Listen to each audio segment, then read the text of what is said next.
สบายดีพี่น้องขึ้นแต่เกี่ยวเขาแล้วก็มาลองเก็บปลาขอนเห็ดนี่บ่พี่น้องปลาซิวปลาเขียวโอ้ย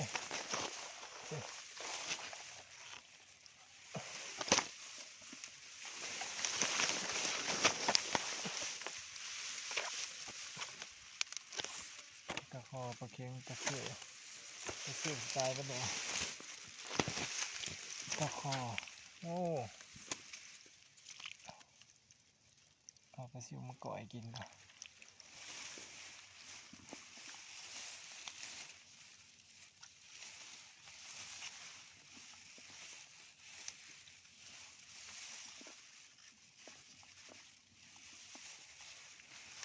ใส่เกลือโบกเก็บปลาใส่เกลือโบกปลาซิวปลาคอปลาเค็งปลาซิวโอ้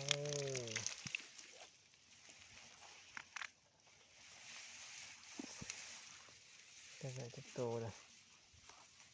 ความขุ่นแต่หนาหน้าเมื่อยเห็นปลาแล้วก็เศร้าเมื่อยเกี่ยวเขาแล้วเมื่อยว้าวโอ้หมุนตรงนี้หมุนตรงนี้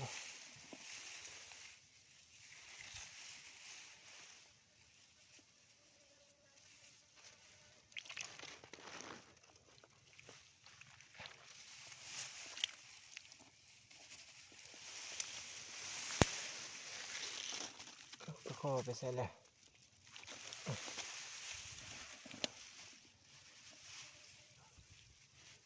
บริถือของลงมานะ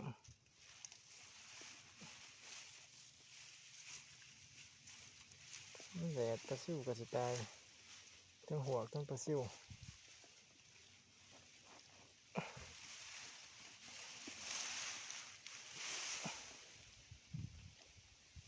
ฮึบนี่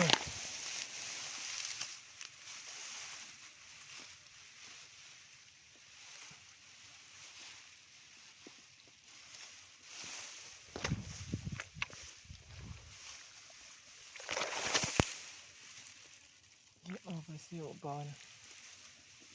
มาสิเอาปลาซิวมาก่อยกินจะไปทางไหนแต่บืนไปน้ำแล้วปลาคอปลาเค็งนะ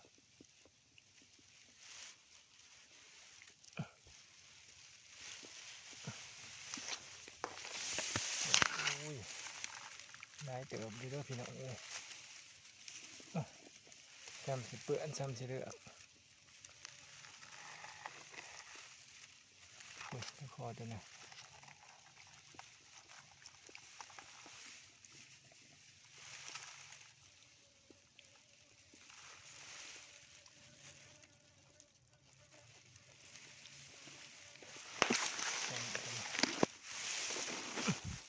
ไปแล้วพวก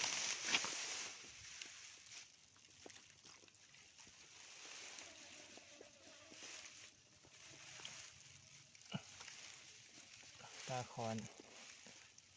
เริ่มตายร้ายบ่ลงตอน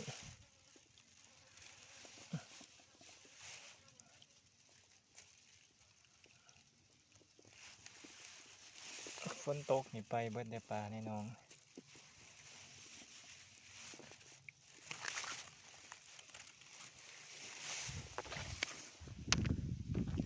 เป็นหัวเทียงกันสิถอกให้เบิ่งตอนนี้เราเก็บปลาต่อไปสิปลาอยู่นี่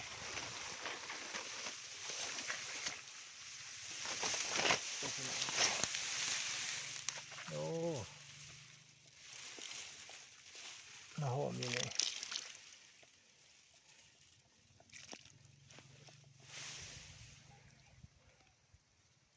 ทุ่งนาสดๆเก็บปลา1 ตัว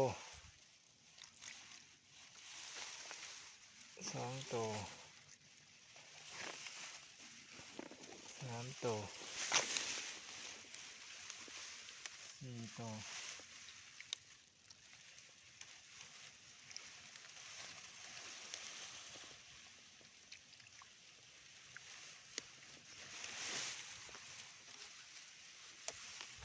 ใส่ปลาเค็ง4 ตัวคือว่าเห็นปลาคอ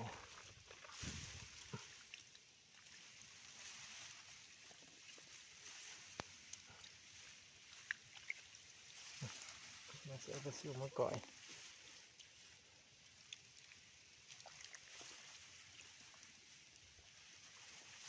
ทำเอานี่เลย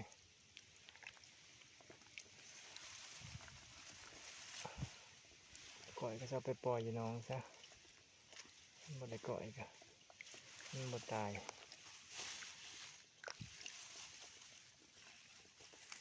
อันนี้วันพฤหัสที่